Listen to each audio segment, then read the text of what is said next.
जेकॾहिं इहो बदफज़ील तो अगर ढक अरे दादी दामन कर ओॾी महिल किन करे बीह रहे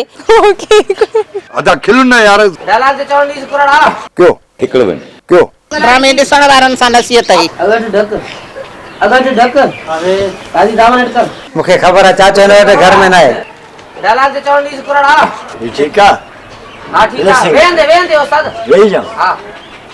मां हिते क्या बोले हां सही है डायरेक्ट क्या हाणे तूं ई ॿुधा बा जेकॾहिं इहो बदफज़ील तो ओॾी महिल किन करे बीह रहे कोन फजील तो न चाहिए अरे अब्बा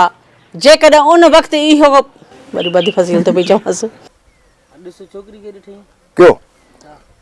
पर रोई पंहिंजे दिल जो बार हल्को तो कया अगर ढक अरे दादी दामन कर हमारा चल रोला करी क्यों हाँ अदा खिल न यार सदम चाहे ऐं मां ख़ामोश रहिस वरी मूं गुलड़न वरी मु गुलण आराम जो हाँ। फड़कायो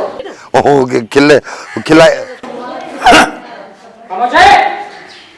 अरे अब्बा जेकॾहिं उन वक़्तु इहो छा घटि वधि ॻाल्हाए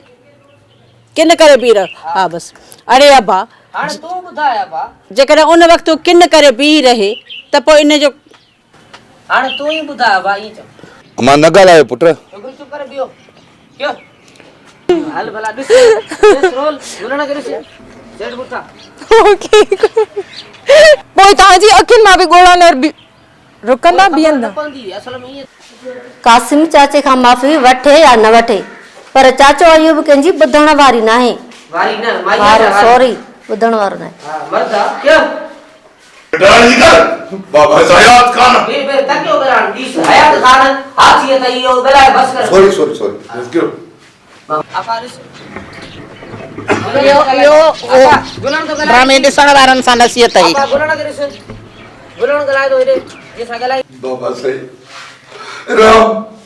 बाबा सही राम तक क्यों ना यार हां चाहे रात न चाहिए सर मां ने लाई छो वीह हिकिड़ो मिंट मूंखे ख़बर आहे चाचो हिन वटि घर में न आहे। अब तो मुझे खबर जातो रेलवे घर में नाई बाहर वेला चाचा जेकॾहिं तुंहिंजे वस में हुजे न त बंदूक हणंदा हणंदे में देर न करी अरे यो मेहमाननि लाइ न ओ सामान हले हिकिड़ो मिंट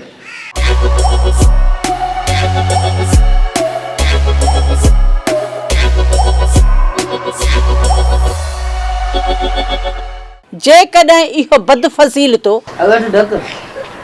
ढक अरे दादी दामन कर ओॾी महिल किन करे बीह रहे अदा खिल न यार डाला ते चवण दी कुराड़ा क्यों हिकिड़ो मिंट क्यों ड्रामे ॾिसण वारनि सां नसीहत ई अगर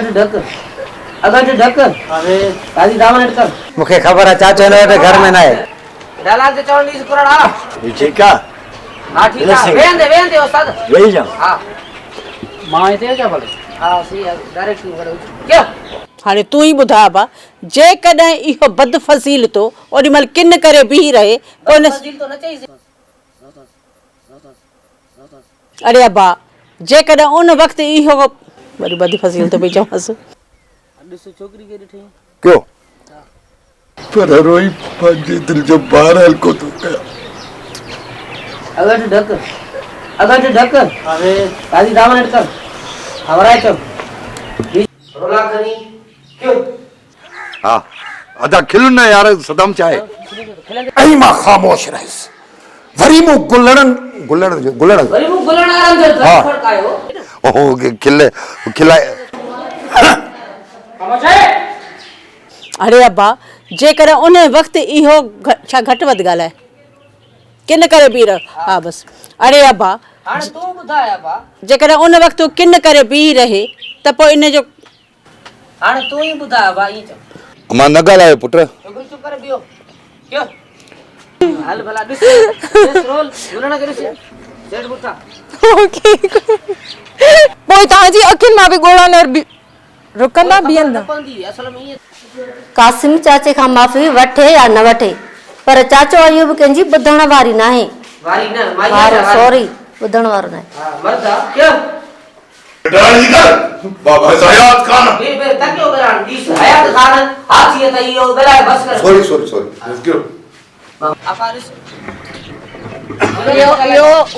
gulan to galai ड्रामे ॾिसण वारनि सां नसीहत ई apa gulan karius gulan galai do ide ye sagalai बाबा सही राम राम बाबा सही राम तक क्यों आना है चाहे रात न चाहिए सर बाहर में लाई वी गुरु मूंखे ख़बर आहे चाचो हिन वटि घर में न आहे अब तो मुझे खबर जातो रेलवे घर में ना है बाहर में ला चाचा जेकॾहिं तुंहिंजे वस में हुजे न त बंदूक हणंदा हण दे में देर न करी अरे इहो महिमान महिमाननि लाइ न ओ सामान हले हिकिड़ो मिंट